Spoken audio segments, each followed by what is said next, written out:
आंतरिक सुरक्षा और आतंकवाद। हेलो दोस्तों, तो स्वागत करता हूं आपके अपने चैनल टैलेंट विद शिवम में। हम बात करेंगे आंतरिक सुरक्षा और आतंकवाद। मैंने आपको बताया था TWA के टीचर हैं आदरणीय अंकित सर जी, और उनकी ये PDF है। और मैं आपको बता दूं, ये स्पेशल टॉपिक की PDF है।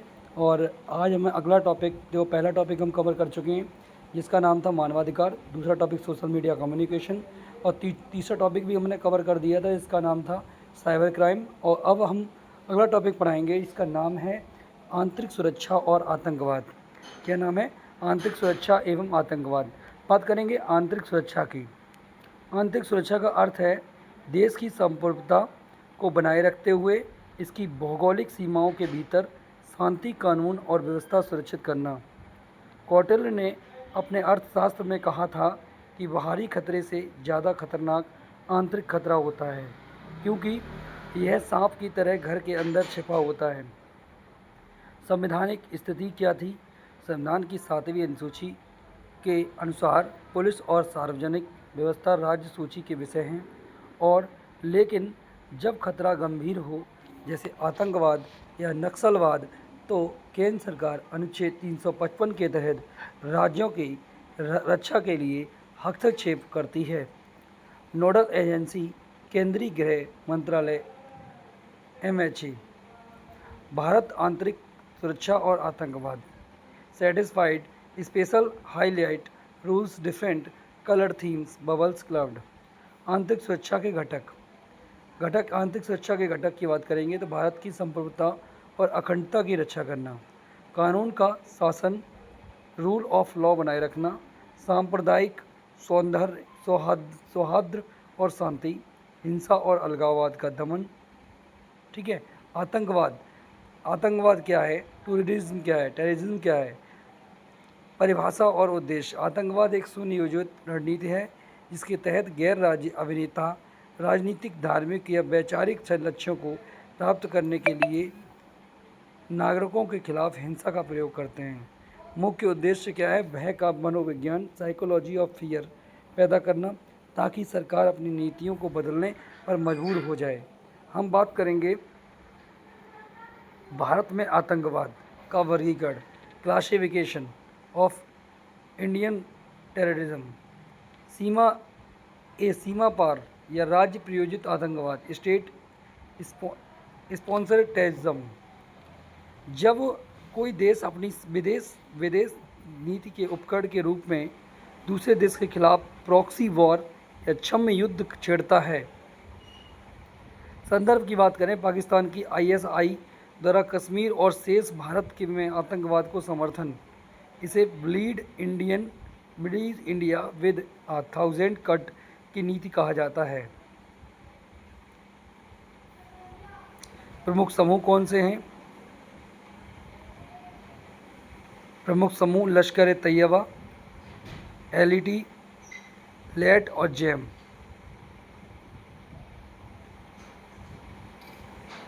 तो हम बात करेंगे भी खालिस्तानी आतंकवाद, जैसे मोहम्मद, हिजबुल मुजाहिदीन। अब हम बात करेंगे, ये देखें, ये तो हो गया था सीमा पार राज्य प्रायोजित आतंकवाद। जब कोई देश अपनी विदेश नीति के उपकरण के रूप में दूसरे देश के खिलाफ प्रॉक्सी वॉर, क्षम्य युद्ध छेड़ता है। संदर्भ पाकिस्तान की ISI द्वारा कश्मीर और शेष भारत में आतंकवादियों को समर्थन, इसे ब्लीड इंडिया विद 1000 कट्स की नीति कहा जाता है। प्रमुख समूह Lashkar Taiba, LeT, LET, LeT, JeM और हिजबुल मुजाहिदीन। अब बात करेंगे इंटरलैंड आतंकवाद। यह देश के भीतरी इलाकों, विशेषकर शहरी केंद्रों में फैला हुआ आतंकवाद है। इसमें स्थानीय युवाओं को कट्टरपंथी रेडिकलाइज बनाया जाता है। तरीका: भीड़ भाड़ वाली जगहों, बाजार, ट्रेन, मंदिर पर बम विस्फोट। समूह: Indian Mujahideen, IM, SIMI, Al Qaeda in Indian subcontinent, AQS। बात करेंगे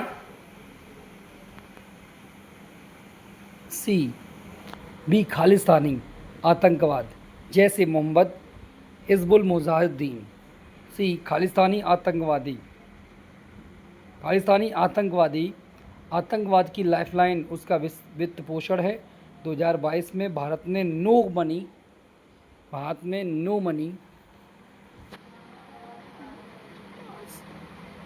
नो मनी सम्मेलन की मेज़बानी की थी। 1980 के दशक में पंजाब में चरम पर था। इसका उद्देश्य एक अलग सिख राष्ट्र खालिस्तान बनाना था। वर्तमान स्थिति ज़मीनी स्तर पर यह एक कमज़ोर है, लेकिन सिक्स फॉर जस्टिस SFJ जैसे संगठन कनाडा, यूके और यूएसए से भारत विरोधी प्रोपेगेंडा और फंडिंग चला रहे हैं। आतंकवाद का वित्त पोषण। आतंकवाद की लाइफलाइन उसका वित्त पोषण है। 2022 में भारत ने नो मनी फॉर टेररिज्म सम्मेलन की मेज़बानी की थी। प्रमुख स्रोत क्या है? हवाला। यह विश्वास पर आधारित एक अनौपचारिक बैंकिंग प्रणाली है। इसमें बिना भौतिक रूप से पैसा इधर उधर किए एक देश से दूसरे देश में फंड ट्रांसफ़र किया जाता है। जाली मुद्रा FICN भारत की अर्थव्यवस्था को अस्थिर करने और आतंकवाद को फंड करने के लिए जाली नोट छापने जाते हैं। नार्को टेररिज्म नशीले पदार्थों की तस्करी और आतंकवाद का गठजोड़। भारत की भौगोलिक चुनौती क्या है? मादक पदार्थों का खतरा है। भौगोलिक चुनौती क्या है? अवैध अफीम और हेरोइन और पारगमन केंद्र गंतव्य और अवैध अफीम और हेरोइन ये है। आतंकवाद सुरक्षा के संबंध में भारत एक अनोखी भौगोलिक चुनौती का सामना कर रहा है। भारत दुनिया के 2 सबसे बड़े अवैध अफीम और हेरोइन उत्पादक क्षेत्रों के बीच सैंडविच बना हुआ है। इस भौगोलिक निकटता ने भारत को अवैध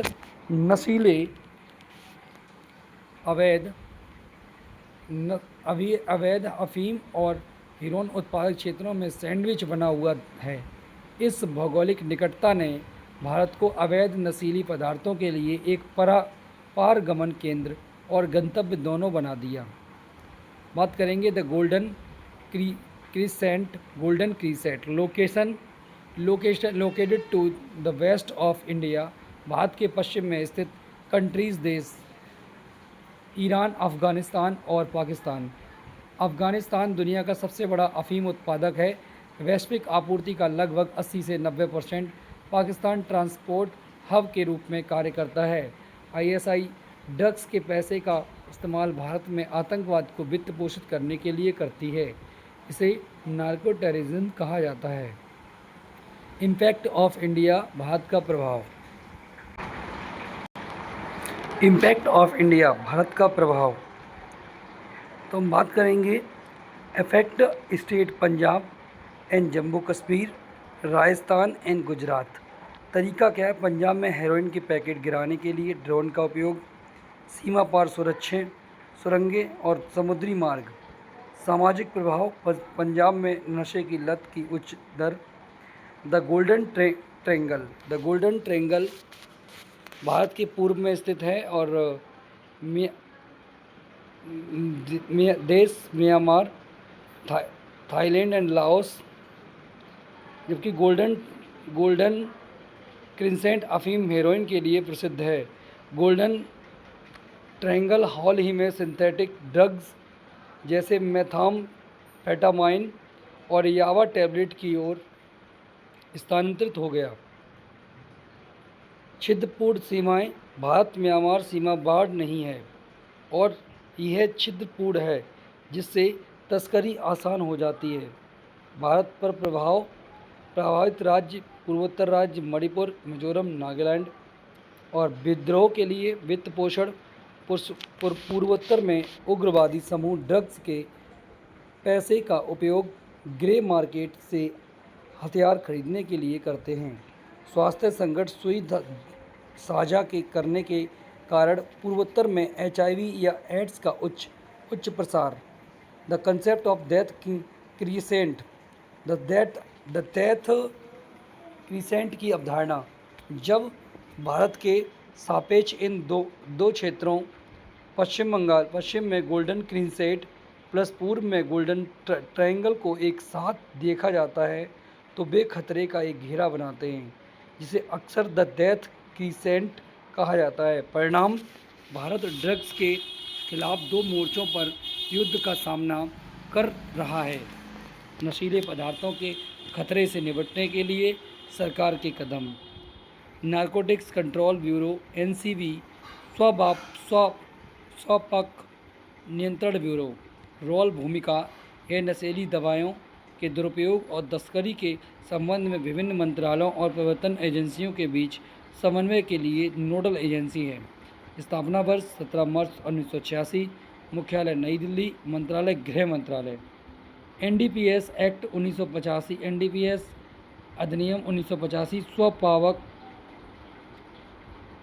पावक औषधि और मना प्रभावी पदार्थ अधिनियम वर्ष 1985। उद्देश्य: यह नशीली दवाओं के दुरुपयोग को नियंत्रित करने के लिए प्राथमिक कानूनी ढांचे के रूप में कार्य करता है और नशीले पदार्थों के निर्माण, उत्पादन और व्यापार पर रोक लगाता है।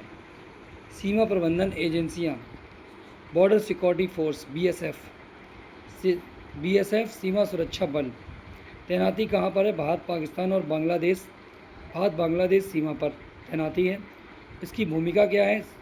सीमा सुरक्षा बल है और इसकी भूमिका पाकिस्तान से ड्रग्स गिराने से रोकने के लिए एंटी ड्रोन तकनीक का उपयोग करना। स्थापना इसकी 1 दिसंबर 1965 को हुई थी। इसका मुख्यालय नई दिल्ली में है। बात करेंगे असम राइफल।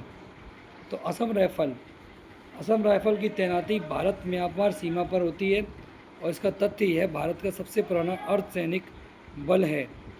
इसकी स्थापना 1835 में एजे चाहर लेवी, मुख्यालय शिलांग मेघालय में है। अंतर्राष्ट्रीय सहयोग संयुक्त राष्ट्र ड्रग और अपराध कार्यालय। भूमिका: भारत विश्व पर खुफिया जानकारी और सर्वोत्तम प्रथाओं को साझा करने के लिए यूएनओडीसी के साथ समन्वय करता है। इसकी स्थापना 1997 में। इसका मुख्यालय वियना, ऑस्ट्रिया में। एनसीओआरडी नार्को कोऑर्डिनेशन सेंटर, राज्यों के बीच प्रभावी समन्वय के लिए एक एकत्रित फॉर्म्ड इन 2016। यह नारकोटिक्स कंट्रोल ब्यूरो नई दिल्ली के अंतर्गत कार्य करता है। निदान पोर्टल: एनसीबी द्वारा विकसित गिरफ्तार नार्को अपराधियों का एक डेटाबेस। लॉन्च तिथि 30 जुलाई 2022 को लॉन्च हुई। केंद्रीय गृह मंत्री अमित शाह द्वारा चंडीगढ़ में लॉन्च किया गया। संस्थागत ढांचा: इंस्टीट्यूशनल फ्रेमवर्क, राष्ट्रीय जांच agency NIA, national investigation agency. इसकी स्थापना 2008 में एनआईए एक्ट 2008 के तहत 26/11 मुंबई हमलों के बाद गठित हुई। मुख्यालय इसका नई दिल्ली में। नोडल मंत्रालय गृह मंत्रालय है और शक्ति ये फेडरल एजेंसी है। इसे किसी भी राज्य में जाकर राज्य पुलिस की अनुमति के बिना आतंकवाद से जुड़े मामलों की जांच करने का स्वतः अधिकार सुमोटो है। राष्ट्रीय जांच agency NIA, national investigation agency. स्थापना 2008 में। एनआईए एक्ट 2008 के तहत 26/11 मुंबई हमलों के बाद मुख्यालय नई दिल्ली। नोडल मंत्रालय गृह मंत्रालय और शक्ति फेडरल एजेंसी है। इसे किसी भी राज्य में जाकर राज्य पुलिस की अनुमति के बिना आतंकवाद से जुड़े मामलों की जांच करने का स्वतः अधिकार है। 2019 संशोधन: अब एनआईए भारत के बाहर विदेशों में भारतीयों पर हुए आतंकी हमलों पर भी जांच कर सकती है। मानव तस्करी और साइबर अपराध भी इसके दायरे में हैं। राष्ट्रीय सुरक्षा गार्ड एनएसजी सिक्योरिटी गार्ड,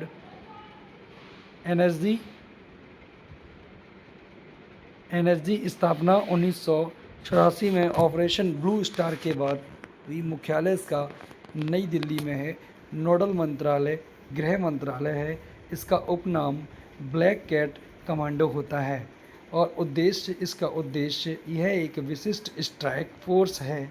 इसका उपयोग केवल असाधारण स्थितियों जैसे प्लेन हाईजैक, मुंबई 26/11 जैसे हमला में आतंकवाद विरोधी अभियानों के लिए किया जाता है। केंद्रीय जांच bureau CBI, central bureau of investigation, इसकी स्थापना 1963 में संतावन समिति की सिफारिश पर गृह मंत्रालय के प्रस्ताव द्वारा मुंबई, इसका मुख्यालय नई दिल्ली में है। नोडल मंत्रालय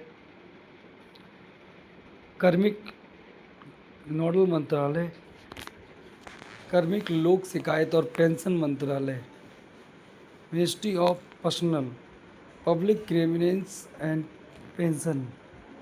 ध्यान दें, यह गृह मंत्रालय के अधीन नहीं है। उद्देश्य यह भारत की प्रमुख जांच एजेंसी है। यह भ्रष्टाचार, आर्थिक अपराधों और हाई प्रोफाइल आपराधिक मामलों की जांच करती है। इसे अक्सर सर्वोच्च न्यायालय या उच्च न्यायालय के आदेश पर जांच सौंपी जाती है। खुफिया एजेंसी, इंटेलिजेंस एजेंसी आईबी, स्थापना 1887 में। यह दुनिया की सबसे बड़ी, सबसे पुरानी खुफिया एजेंसियों में से एक है। इसकी मुख्यालय नई दिल्ली। नोडल मंत्रालय गृह मंत्रालय। कार्य यह आंतरिक खुफिया, इंटरनल इंटेलिजेंस और देश के भीतर सुरक्षा खतरों पर नज़र रखने के लिए जिम्मेदार है। Raw research and analysis wings, स्थापना 1968 में। भारत चीन और भारत पाकिस्तान युद्धों के बाद मुख्यालय नई दिल्ली में। नोडल एजेंसी मंत्रिमंडलीय सचिवालय, यह सीधे प्रधानमंत्री को रिपोर्ट करती है। कार्य यह बाहरी खुफिया विदेशों में गुप्त ऑपरेशन और भारत की विदेशी नीति के हितों की रक्षा के लिए जिम्मेदार है। कानूनी ढांचा, legal framework UAPA, unlawful activities prevention act 1967, गैर कानूनी गतिविधियां रोकथाम अधिनियम 1967। यह भारत का मुख्य और सबसे कठोर आतंकवाद विरोधी कानून है। इस कानून के तहत अग्रिम जमानत नहीं मिलती है और नियमित जमानत मिलना भी बहुत कठिन होता है। 2019 अमेंडमेंट 2019 संशोधन पहले केवल संगठनों को आतंकवादी घोषित किया जा सकता था। अब सरकार व्यक्ति विशेष को भी आतंकवादी घोषित कर सकती है। Number 2, PMLA prevention of money laundering act 2002, धन संशोधन निवारण अधिनियम 2002।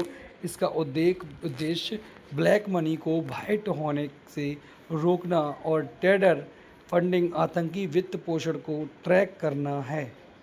इन्फोर्समेंट एजेंसी, जांच एजेंसी ईडी, प्रवर्तन निदेशालय को इस कानून के तहत जांच करने, गिरफ्तार करने और संपत्ति जब्त करने की शक्ति प्राप्त है।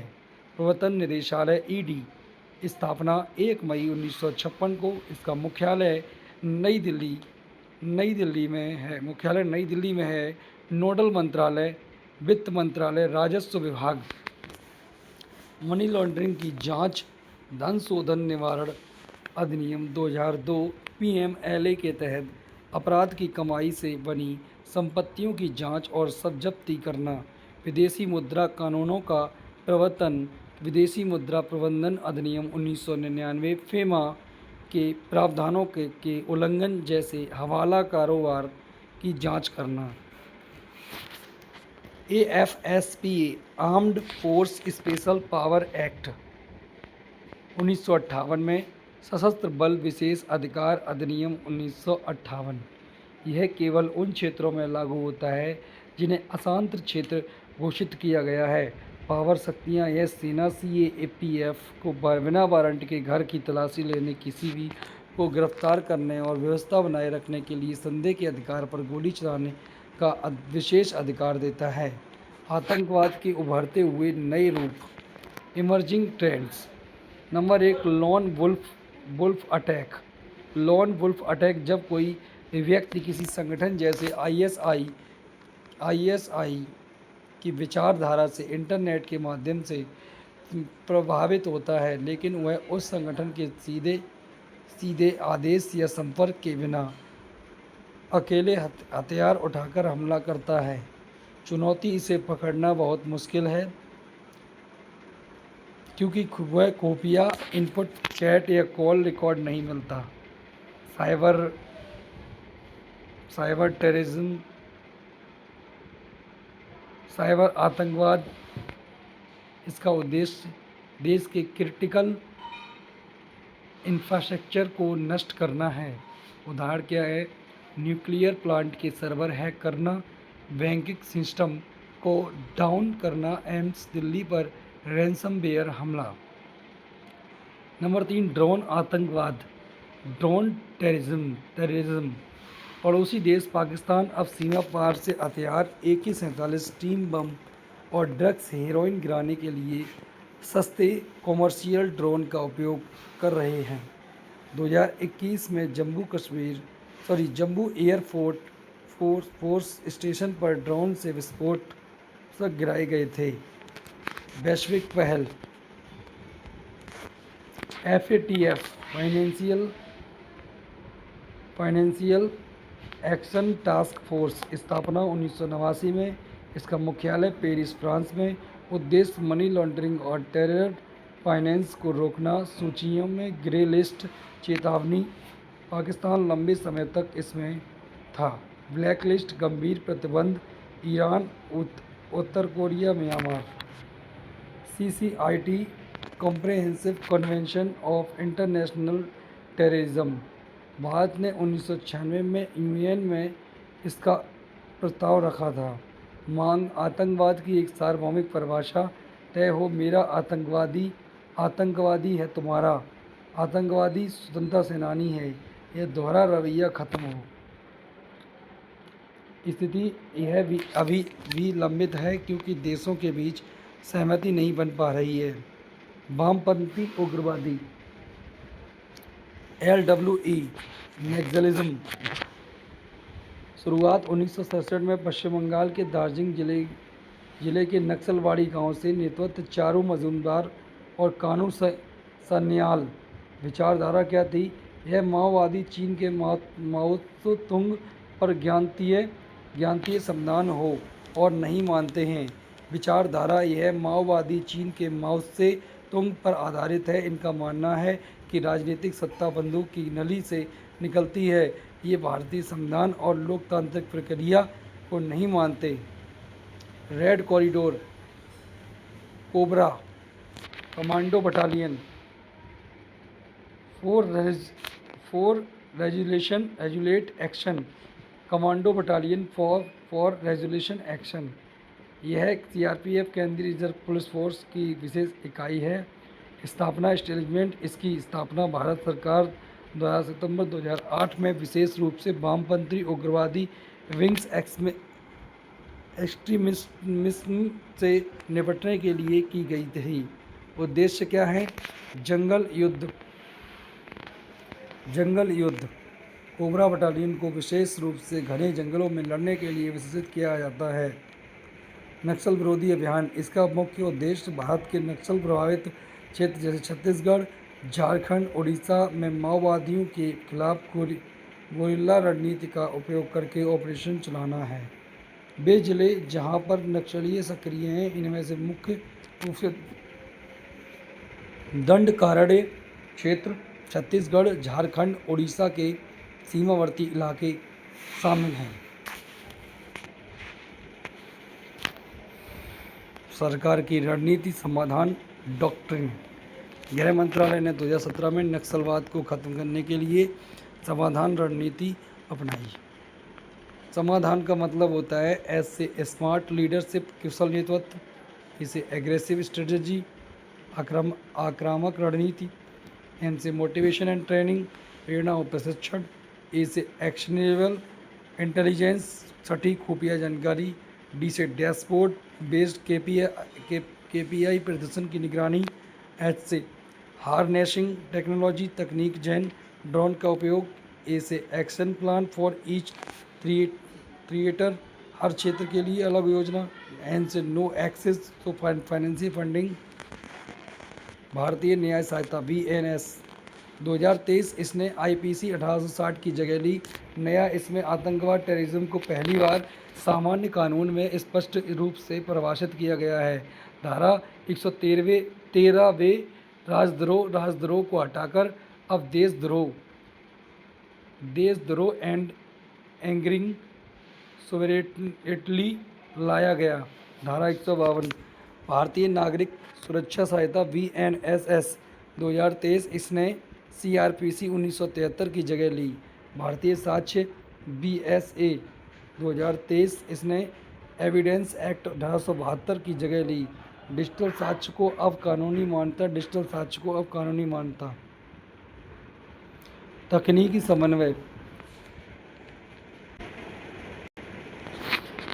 समन्वय net grid national intelligence grid, यह एक डेटाबेस है जो कोर सुरक्षा एजेंसियों को बैंकिंग, रेलवे, एयरलाइंस, टैक्स आदि का डेटा एवं एक प्लेटफॉर्म पर उपलब्ध कराता है ताकि संदिग्धों के पैटर्न को पकड़ा जा सके। मैक मल्टी एजेंसी सेंटर, यह कारगिल युद्ध के बाद बनाया गया था। यहाँ सभी एजेंसियाँ IB, रॉ, सेना, पुलिस 24/7 आवर रियल टाइम खुफिया जानकारी साझा करती हैं। सीमा प्रबंधन में तकनीकी टेक्नोलॉजी इन बॉर्डर मैनेजमेंट। आपने फिशिंग बाढ़ की बात की, लेकिन अब तकनीक महत्वपूर्ण है। CIBMS comprehensive integrated border management system, यह स्मार्ट फिशिंग सेंसर, रडार और लेज़र दीवारों का उपयोग है। इसका उपयोग उन जगहों पर होता है जहां भौतिक बाड़ लगाना मुश्किल है, जैसे धुबरी असम में नदी क्षेत्र में। तो ये वीडियो यहीं ख़त्म होती है। अगर आपको ये वीडियो अच्छी लगी हो तो इसे लाइक करें, सब्सक्राइब करें, शेयर करें, जिससे आपको नेक्स्ट वीडियो की नोटिफिकेशन जल्द ही मिल सके। धन्यवाद। जय हिंद, जय भारत।